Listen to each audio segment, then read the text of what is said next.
นักซิ่งกระต่อไว้นะซิ่งแชมป์ซิ่งขันประธานนักศึกษามหาวิทยาลัยหูเมืองนะครับเป็นนักซิ่งระหว่างเมืองหลวงน้ำชาแขวงหลวงน้ำชาพบกับแขวงพงศาลีเนาะเป็นนักซิ่งชนะเลิศเนาะจะพบกันระหว่างแขวงหลวงน้ำชาพบกับแขวงพงศาลีเนาะนัดที่1กำลังเริ่มแล้วตอนนี้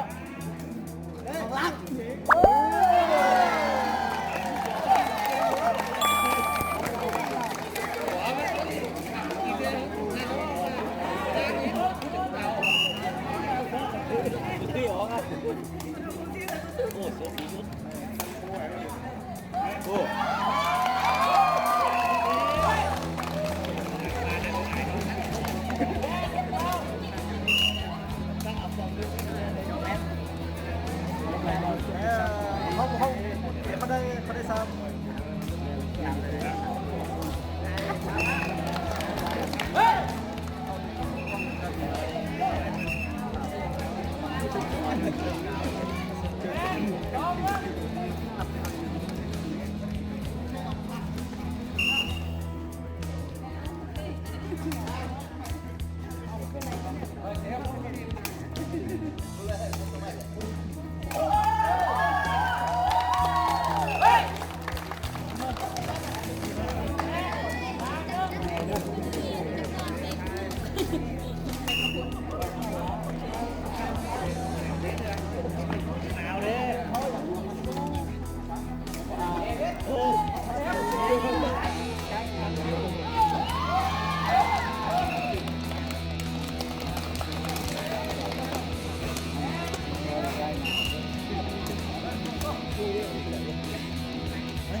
โพสลี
อันนี้บรรดาท่านผู้ชมผู้เสียทั้งหลายเนาะ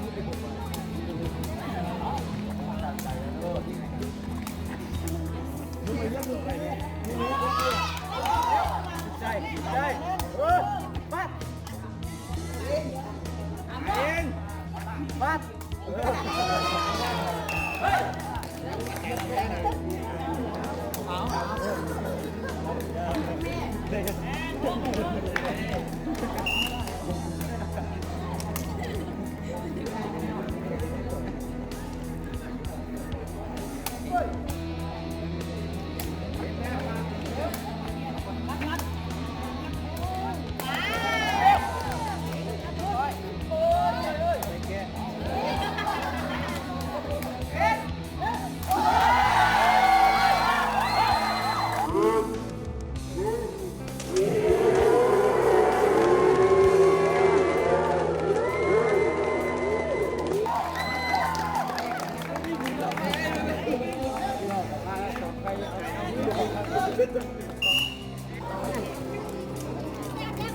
หลังจากพอเวลานอกกันมาก็เริ่มเกมใหม่เนาะมัน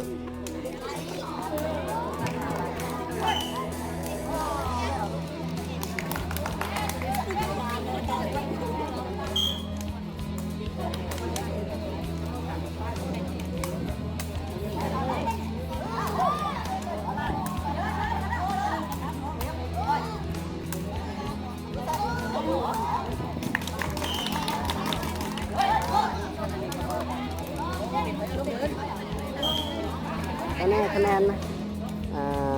น้องท้านำพงศรีเนาะ12-17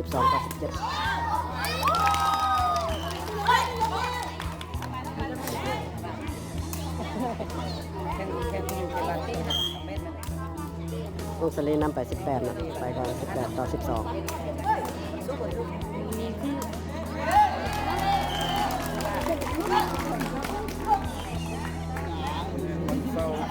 của mình không đâu mình không sáng sức của chân này chân này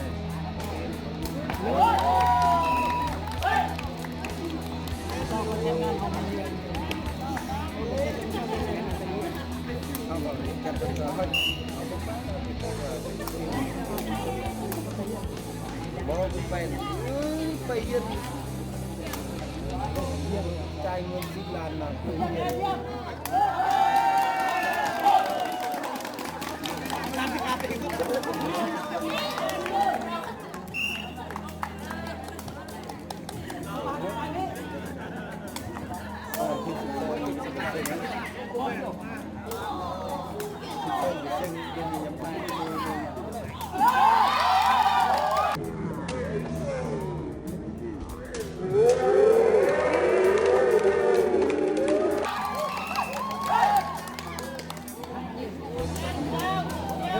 เป็นลูกที่สวยงามลูก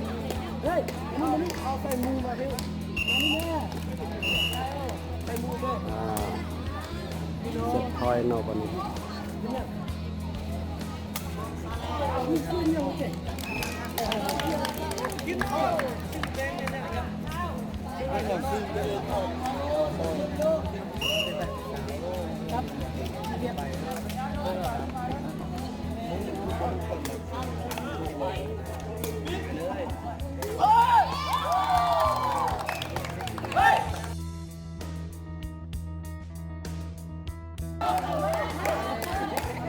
เอาละท่านผู้ชมเพื่อนๆเดี๋ยวนี้เราเกมแข่งขันเกมที่2กำลังเริ่มขึ้นระหว่างนักซิ่งชนะเลิศ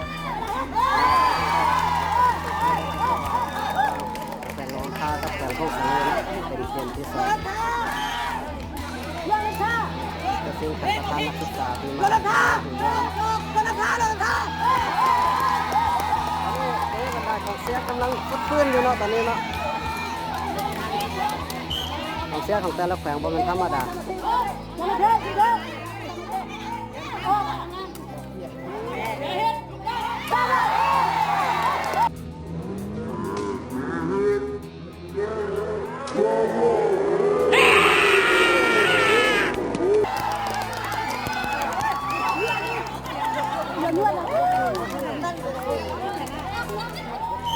สุ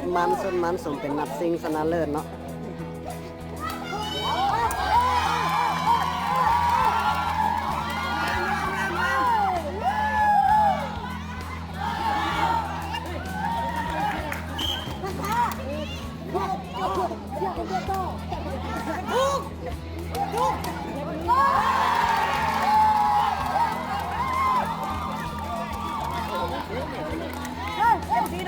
ในกำลังใจของทีมแข่งรองท้านี่มาแห้งเนาะตอนนี้เป็นแล้วเนาะตอนนี้เนาะตอนนี้เราเริ่มติดต่อนะตอนนี้เนาะ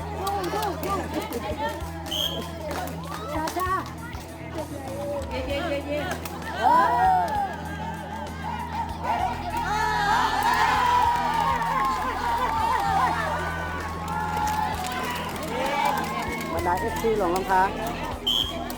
ของเสียหลวงลำพานี่มาแห้งขนาดเนาะ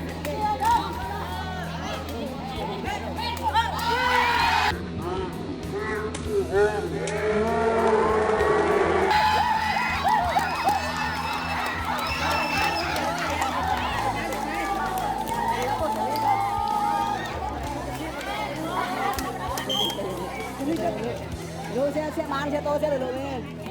ปุ้งอย่าเทียนเลยเอ้าชัวรถลาต้น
ดีเป็นมิตรดีเป็นมิตร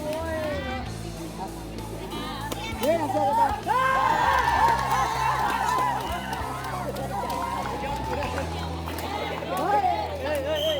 ไอ้หงกันมาเนาะไอ้หงกันมามันเล็กน้ำเลยได้ยินหงด้วย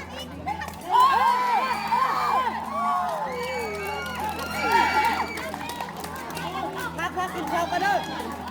กินข้าวกัน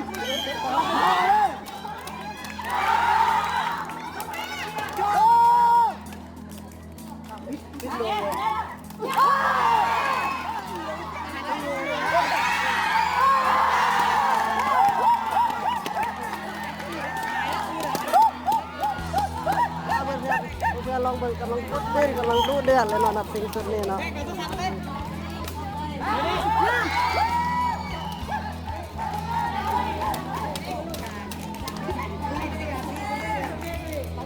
ถามว่าเพื่อนๆได้มายืนอยู่จุดนี้เนาะจะได้บอกว่าถึกเลยเอาโมเสกตอนนี้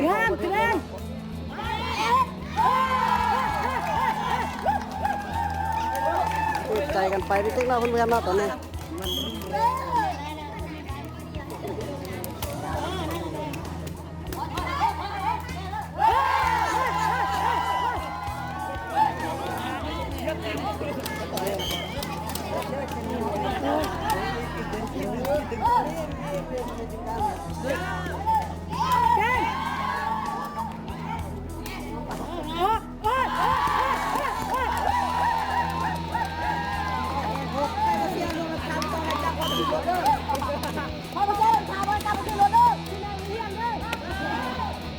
เอาเย็นเร็วเย็นน้ำพาเลย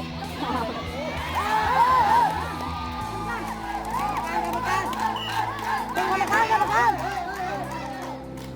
ฉากกันต้มดีกว่าดูหัดจะตายมาต้มถุนยืด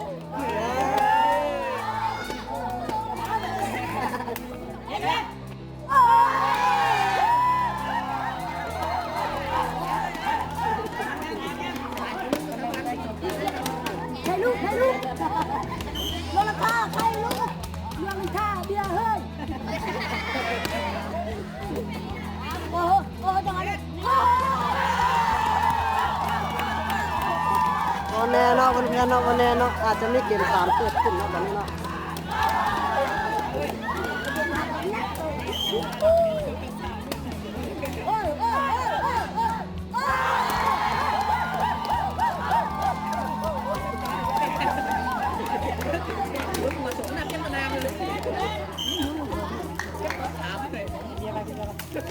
ไป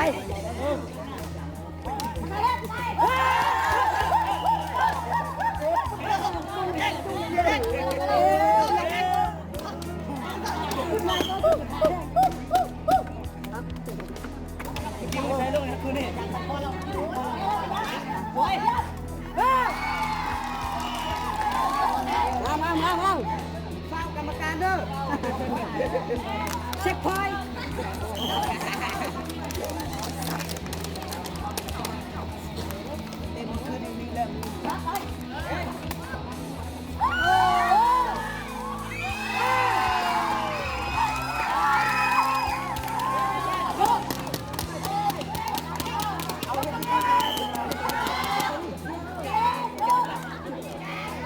เร็วด้วย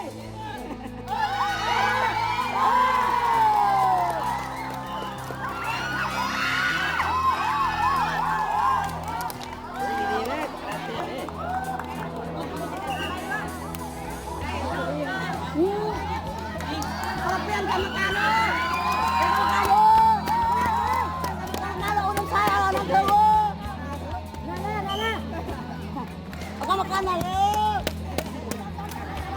มาลาบันทมดาวทองเยอะเลยนี่โอ้ย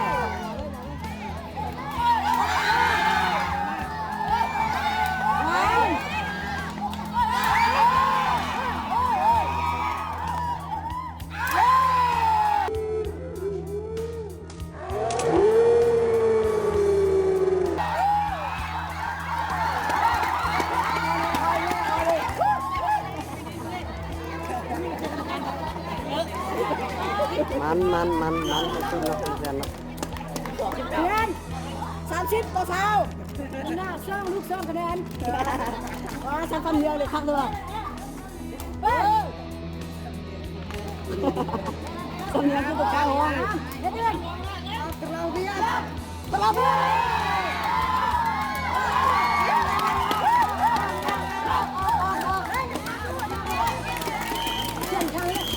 นั่นลูกเดียวเนาะสาวต่อ12ลูกเดียวซาหัวเฮ้ยแล้วนี่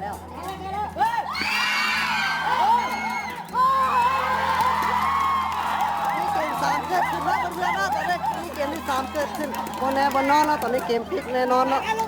ทั้งที่ว่าพวกนี้นี่เต็งนึงเนาะแล้วก็หลายเนาะเดี๋ยวนี้พัดเปลี่ยนมาบนมีอย่างที่แน่นอนแล้วตอนนี้1เกมต่อ1เกมเนาะ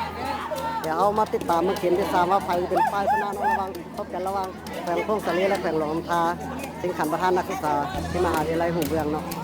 ติดตามเบิ่งทางของซุ่มของเสียเนาะ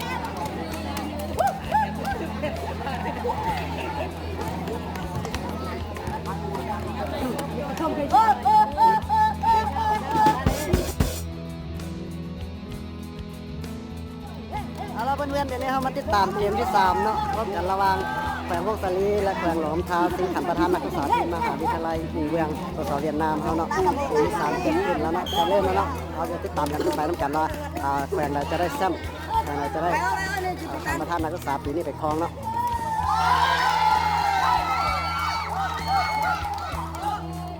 ว่าเสียกันเลยโอ้ยแม่ชอบอยู่นี่แล้วสัจจาเลยสัจจาเลยนั่งดีๆเฮ้ยเปลี่ยนกรรมการดูเฮ้ยมาแน่เดี๋ยวเราดาวไปเลยดูครับโอ้ยนี่กรรมการกันนี่กรรมการแล้วดาวกันละ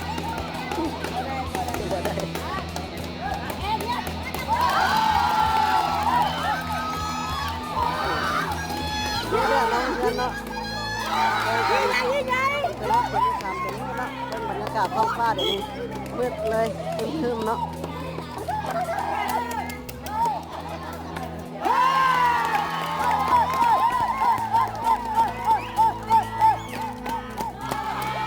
เป็นขากล้องนะถ้าในสนามเราเอารางวัลเด้อในของวัดเ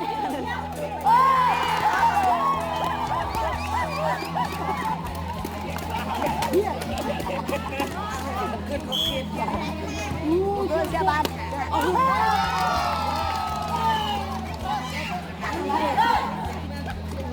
นี่ขึ้นกันนะว่าตะเกียบลงทางเดียนทางแยกมันเดี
Việt Nam trước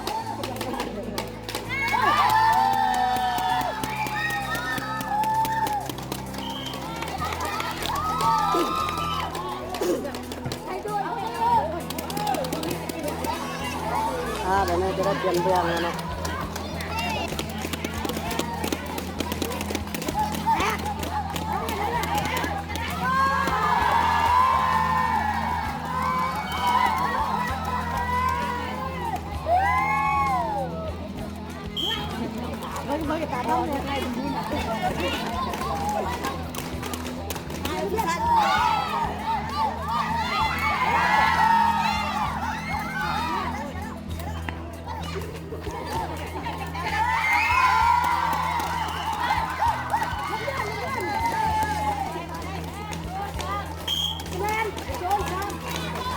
ตอนนี้ต้องจะเล่นน้ำไปหน่อย10 ต่อ 3เนาะ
อันนี้หลงพาขอเวลานอกเนาะ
ตอนนี้คะแนน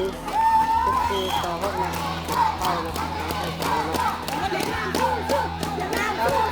99%ของตอนนี้จะได้แค่ระดับปีนี้ที่การประทานนักศึกษา